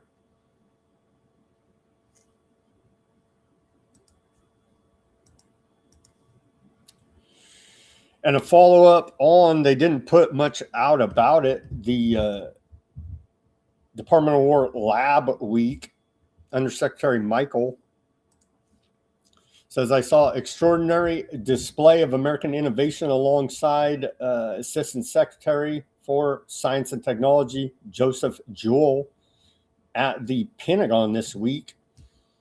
And he names the Air Force, Army, Navy, seeing them labs all together demonstrate that our S&T enterprise is absolutely unmatched. Hypersonics, biotech, and counter UAS technologies were on display, showcasing the incredible advances made by our more than 60,000 elite scientists and engineers. Our lab workforce had delivered over 6,000 patents to the department's vast IP portfolio, turning bold ideas into tangible reality for our war fighters. We will continue to accelerate these ideas into the field to build a more lethal fighting force. So, sounds like a successful Department of War labs there. Here's a clip from Code Pink protesting. Ola Machado, the puppet woman that got the Nobel Peace Prize, they gave it to Trump at a conference sponsored by Palantir. And so they do all love this technocracy. Before you start, I want to give her an extra award. It's the Monroe Founders Award for dedication to U.S. intervention in Venezuela and for supporting the sanctions that have been starving the people of Venezuela. This is done. Thank you, Maria. Congratulations for supporting U.S. hegemony in Venezuela. I'm sorry, Maria. There you go. Congratulations for supporting U.S. hegemony. That's quite an accomplishment there. Here's old Lula again. Did Trump put him under a spell? He says he loves Trump now. He said Trump told him during their meeting that there were no plans for the U.S. to invade Cuba. Huh? They're telling us every other day we're getting ready to take on Cuba. Eu disse para ele, sabe, que eu gostaria que se ele precisar de ajuda para discutir a situação de Cuba, eu estou inteiramente à disposição. O que eu ouvi, não sei se a tradução foi correta, é de que ele disse que não pensa em invadir Cuba. Isso foi dito pelo intérprete, sabe? E eu acho que isso é um grande sinal. Até porque Cuba quer dialogar. Cuba quer dialogar e Cuba quer encontrar uma solução para colocar fim a bloqueio. Was the translation correct? Because every other day you're saying Cuba's next. U.S. lawmakers demand Washington end ambiguity over Aardvark land's undeclared nuclear arsenal. I know it's a damn hate crime, but Democrat Joaquin Castro says that nearly 6 decades the U.S. has voluntarily remained in the dark about Aardvark land nuclear capabilities. So, yeah. And you had Scott Horton out there. I think he went on Piers Morgan show, and he was exposing a lot of this to a wider audience that, yes, indeed, Aardvark land does have that nuclear program and has made threats of using the Samson option when they feel like they're losing the war effort. So I don't know what you do with this Joaquin Castro. He's going to have to be sanctioned. He's a member of Congress, but that doesn't seem to matter much, does it? So definitely this character right here, Texas Congressman Democrat on the Intel Committee, Foreign Affairs Committee, definitely sanction him for even talking about this. Calling for the ambiguity of Aardvark land nuke program to end. It's a damn sin, I tell you. Here's Trump saying that the cartels rule Mexico. I thought it was the Latina shine bomb, but it turns out it's the cartels. It coming down to, it's come down a lot, but you'll see it coming down. They come through Mexico for the most part. We have a problem because the cartels rule Mexico and nobody else. The cartels, they just rule it. And, we lose 200,000 people. Cartel, I guess that's news to Sheinbaum, but apparently cartels are in Mexico. So we are having a ceasefire, allegedly, there in the Russia-Ukraine war. The Kremlin says Russia does not require anyone's permission to hold a Victory Day parade in Moscow amidst threats of a Ukraine attack. But Zelensky has put out the order for Ukraine army not to attack the May 9th Victory Day parade there in Moscow. He even put out coordinates of the Red Square. Wink, wink, don't attack. So we await to see, as Trump praises this as a great accomplishment. Literally has nothing to do with Trump, I guess, unless he told Ukraine don't attack them, or told Russia let them have their 3-day ceasefire for Victory Day celebration over the Nazis in World War II. So don't attack these coordinates at Red Square. Zelensky's issued a decree. We shall see how this ceasefire plays out. Zelensky said Red Square is less important to us than the lives of Ukrainian prisoners. They're going to do another prisoner exchange, prisoners of war there in the Russia-Ukraine war. 1,000 some odd prisoners are set to be exchanged here now during the May 9th through 11th ceasefire. Hopefully it can last longer and they stop shooting each other. Stalmer's Labour suffers huge loss as hard right reform gains in UK elections. Sweeping losses will heap pressure on UK Prime Minister, Mr. Fabian Socialist Keir Starmer, who said he has no plans to set aside, no plans to step aside, despite a very tough picture there in the UK.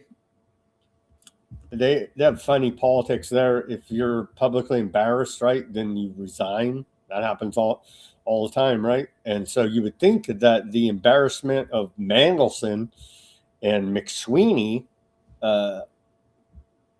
his chief of staff and the top dude there, all caught up in Epstein files and handing them top secret government cables and all the rest of this. You would think that scandal alone would drive him out of power, but yet he's still holding on. Mr. Keir Starmer there, Mr. Big Brother. Labour shed hundreds of local councillors across England facing humiliation as it lost control of key authorities across its traditional heartlands, squeezed by all sides by Reform, the populist left-wing Green Party, and a loose coalition of anti-establishment independents angered over Gaza. So how long can Keir Starmer survive there? 4 convicted in the U.S. trial over 2021 assassination of Haitian president. A Florida jury convicted 4 men earlier today of conspiring to kill Haitian president. Let's watch this report about it from PBS.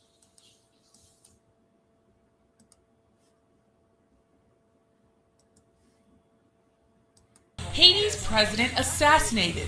The island nation in a state of shock. We live in this area close to the president. Even when we have problems with him, we can't imagine that they would kill him like this. Hours after President Jovenel Moïse was murdered in his own home, the streets of Port-au-Prince were uncharacteristically quiet. Outside the president's private residence and the scene of the crime lay bullet casings. Haiti's First Lady, Martine Moïse, was wounded in the attack and remains hospitalized. In a video reportedly shot at the scene, someone says the assassins are with the U.S. Drug Enforcement Administration. But Haitian ambassador to the U.S., Bitchute Edmond, said the DEA was not involved. Instead, he blamed mercenaries who spoke English and Spanish. It seems that this horrible act was carried out by well-trained professional killers, commandos. The Haitian government closed the airport in Port-au-Prince, so Edmond said the assassins likely escaped by land into the neighboring Dominican Republic or by sea. President Biden said the United States was ready to assist in the aftermath of the shooting. He responded to my question on the situation on the White House lawn. What's your reaction, Mr. President, to the Haitian president being assassinated? We need a lot more information, but it's very worrisome about the state of Haiti. Moïse was a polarizing president. In the last few months, his actions sparked massive protests around the country. During his term, gang violence and kidnappings skyrocketed. UNICEF. So the assassins were convicted today in Florida. They were found guilty of a conspiracy to kill or kidnap a foreign leader, material support for the plot, and violating the U.S. Neutrality Act. All 4 face possible life sentences. At least 5 others have already pled guilty and are serving life sentences in the Haitian president's assassination.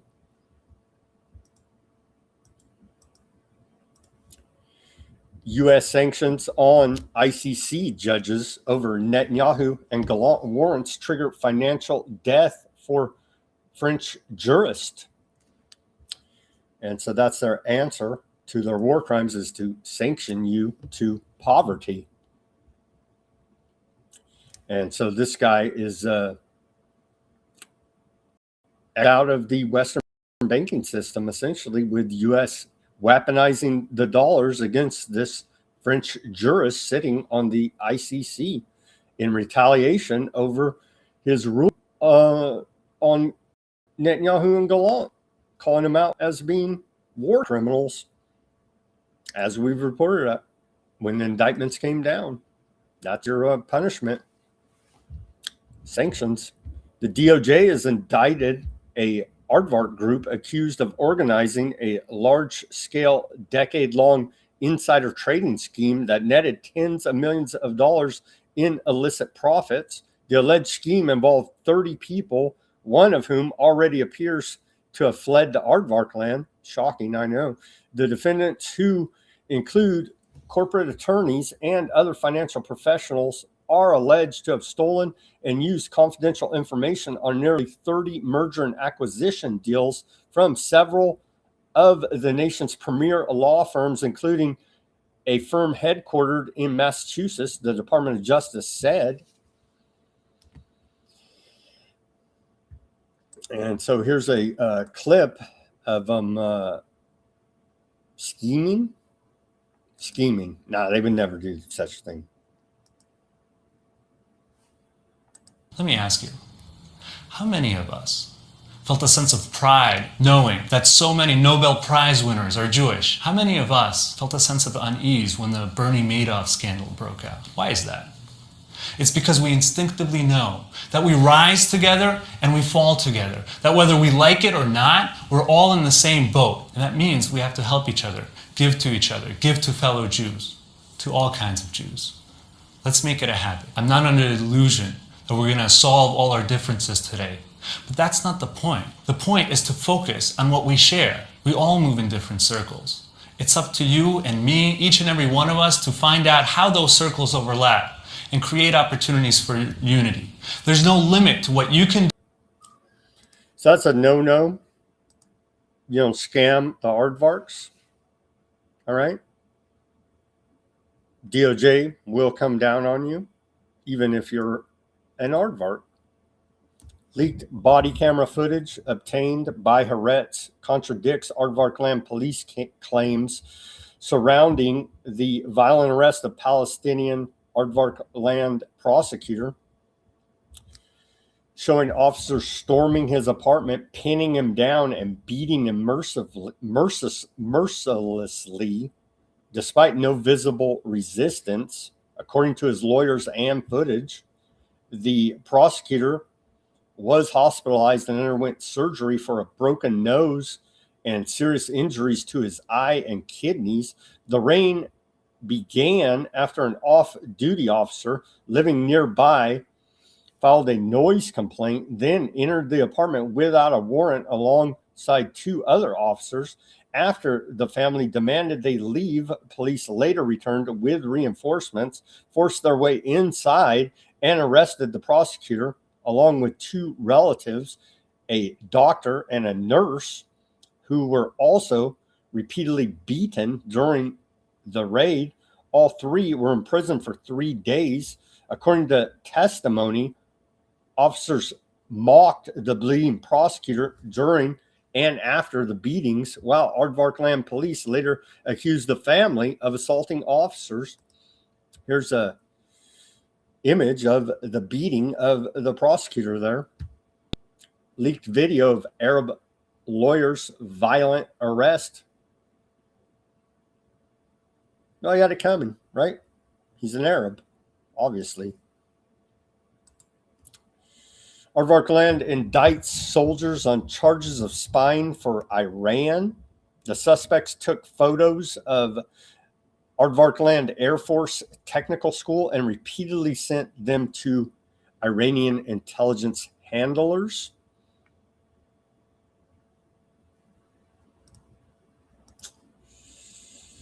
Iranian cyber unit Handala claims transfer of U.S. Navy coordinates to regional missile forces. And so you got this Handala hacker group out there running around doing subversive cyber actions against U.S. military. They published a bunch of addresses of U.S. military. Now they're running around doing these operations. So that's also going on as part of a larger Iran war effort. The Handala hacker group. Hezbollah announced 8 operations earlier today in reply to Aardvark Land ceasefire violations. They announced 4 operations in the last 24 hours, then they announced another 2 operations, then they announced another 6 operations to counter Aardvark Land going in heavy into southern Lebanon. Some images, the same routine as every day. They're leveling the place, you see, and there's photos and videos, video after video after video, photo after photo after photo. They're leveling the place to the Litani, at least, for Greater Aardvark Land Project. More than 100 Lebanese killed or wounded across Lebanon early yesterday as Aardvark Land attacks intensify, according to the Lebanese Health Ministry. The Lebanese Health Ministry said aardvark land killed 32 people and wounded 74 others. Here's some of their faces.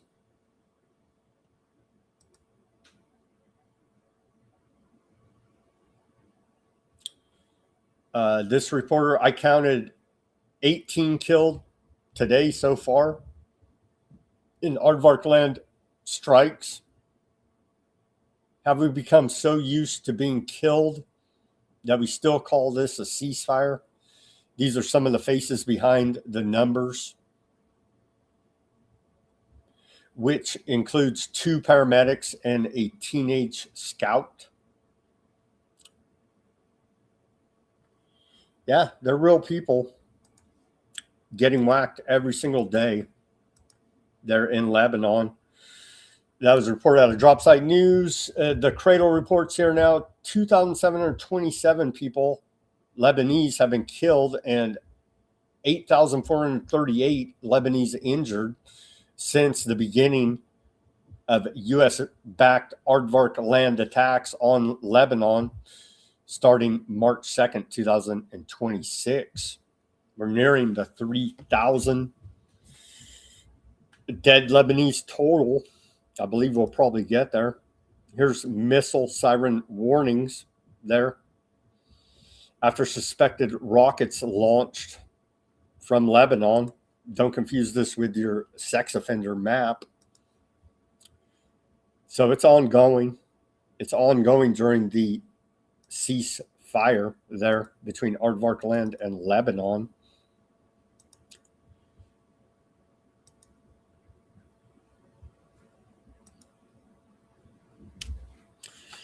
They continue, that is the ultra-Zionist and the IDF continue to attack Palestinians in the occupied West Bank. Aardvark land forces destroyed a greenhouse, filled in a water harvesting well, and bulldozed land on the outskirts of Bitchute, east of Nablus in the occupied West Bank. And so that campaign of terror continues. And then to wrap up today's show, people seem to get more outraged about the desecration of their religious statues than they do the actual genocide of living people. Whatever floats your boat and gets you to actually say this is wrong would be a good thing. Here they are once again, the IDF mocking a statue of the Virgin Mary there in Lebanon.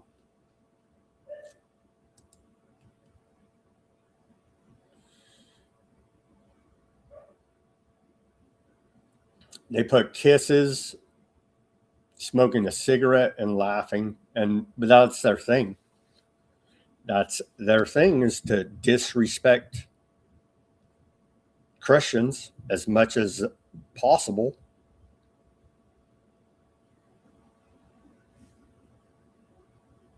Maybe someday, some way, the Christian Zionists here in America could wake up to this fact that you're not saving these Talmudic Zionists. I'm sorry to report to you here now.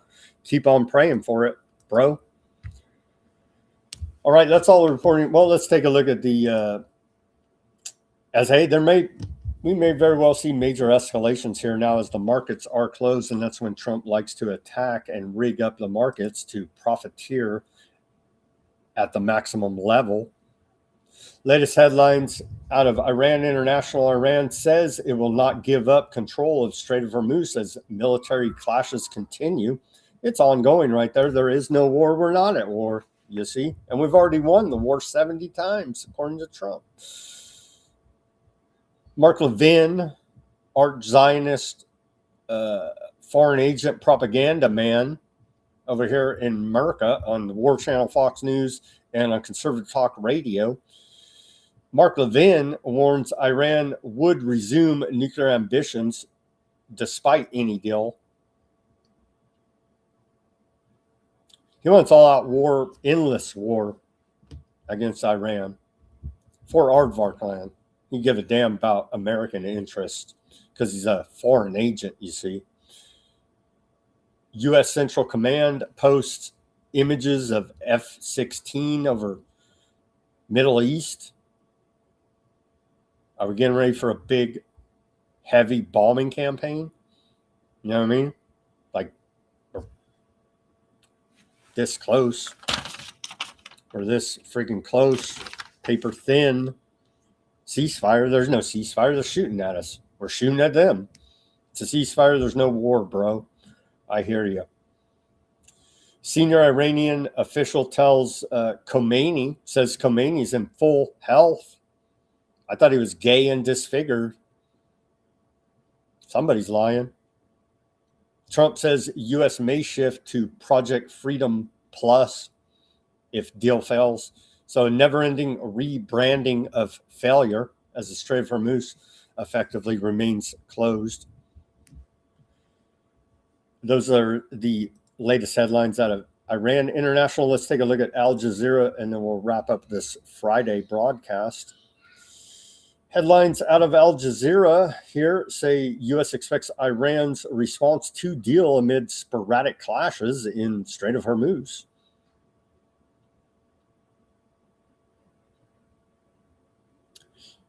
Hezbollah claims more than 24 strikes on aardvark forces. Ongoing operations by Hezbollah in defense of the invading IDF.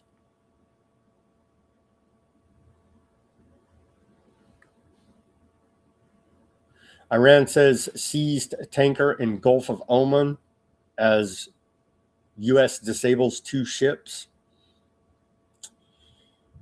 And that's about all we got for today on this Friday edition of Weaponized News. Programming note, tune in on Monday to see the Cheney Project with me, Sam Cheney. It shall be a very interesting and informative show. I can guarantee you that, with the vast wisdom of the Cheney Project joining us here now on Monday. So be sure to tune in 5 p.m. Pacific, 8 Eastern time, live on all the Weaponized News channels.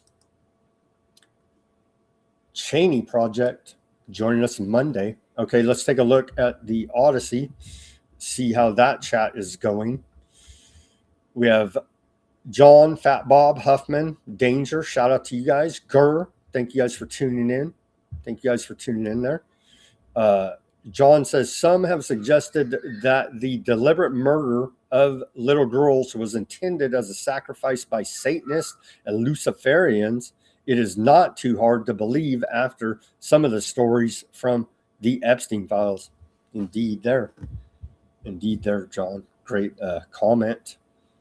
Fat Bob says, Hegseth, what you do, what you gonna do about it? Send in the military to arrest Fauci and Barella.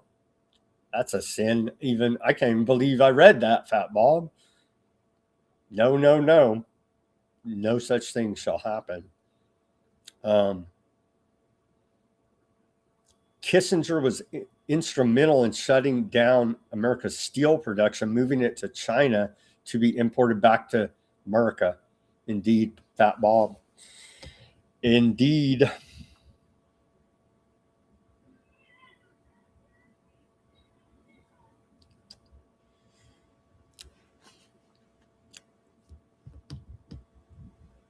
They're talking amongst themselves. Great chat over there. Echo, new in the scientific community. There have also always been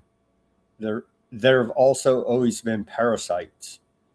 Yeah, we don't talk about parasites though, you know. There's nothing but cartoons on your television. That's what we are told, and that's what we believe. Right? Right. John says, how many frauds, Ponzi schemes, and financial crimes have been committed by aardvarks in the last 40 years? It's probably unlimited, right? It's unlimited. And they only get in trouble when they target other aardvarks or target the oligarchy, the cabal, the Illuminati, whatever the hell you want to call these assholes, the 1%ers, right? They only get in trouble when they go after them. Everybody else, fair game, and you're bad for even saying it's bad at this point. So good points there, John. Thank you guys for tuning in on the Odysee and chatting it up. Thank you for tuning in on X. I do believe we're live streaming on the Substack. So if you're on the Substack, shout out to you watching live. The X, Bitchute, Kick, Facebook, Rumble, and YouTube. Let's go check out some. I'm about halfway through the chats. Quite a few chats. I believe we do have some more trolls over there on the YouTube. Shout out to the trolls. Don't do anything too crazy in the chat. I don't know what to tell you guys. We're for peace, bro. We're praying for peace over here. No violence. We're following the non-aggression principle. Honoring our right to self-defense, and peace out, bro. Over there for the subversive trolls that may be chatting it up on the YouTube. But everybody else, if you're legit viewer and legit chatter, thank you for contributing to the show. Quite a few new faces over there. Shout out to the new YouTube viewers. Let me just flash this to the new viewers. Here's our work going back. This is some of the more value. Here's our work on in 2022 on Substack, because we had problems with the bat issues, but you could see all of our coverage here, interviewing doctors, scientists, a bunch of people right here, putting in a lot of work in those difficult bat times.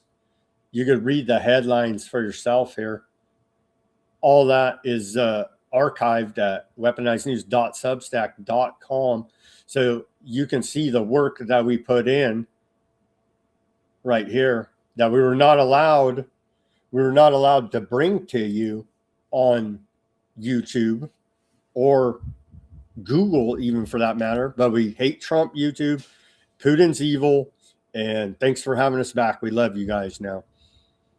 But all that work is there. Interviews in depth, breaking the bat times down to such a degree you'll get sick of it, as I did, which is why we had to pivot here at Weaponized News to other coverage than just focusing on the bats. But you can find all of that at weaponizednews.substack.com, just showing you some of the value provided there by Weaponized News. And we're long in the game here now, as they say. So they want to fight about Trump and Republicans in the YouTube. We're so far beyond that, man. We're talking about technocracy, and we're talking about technocracy and our region over here in the Greater North America Project. Per the Department of War, our region in the one world government now, okay? A lot of chats. I can't even get to it. Thank you guys. If it was good and constructive. If you're a troll, then get a life, honestly. But a lot of chatting back and forth there. I guess it would appear to be cordial. Oh, yeah. Don't forget to tune in to Ruckus, the Boiler Room. When's it going to be, Ruckus? Is it tonight? Boiler Room going live. It's right now. So tune in to Boiler Room and check out Ruckus and the crew over there, please.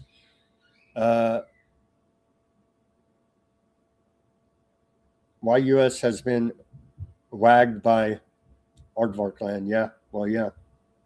Wag the Aardvark tail is where we're at in all of this insanity. Shout out to Denver on the Rumble.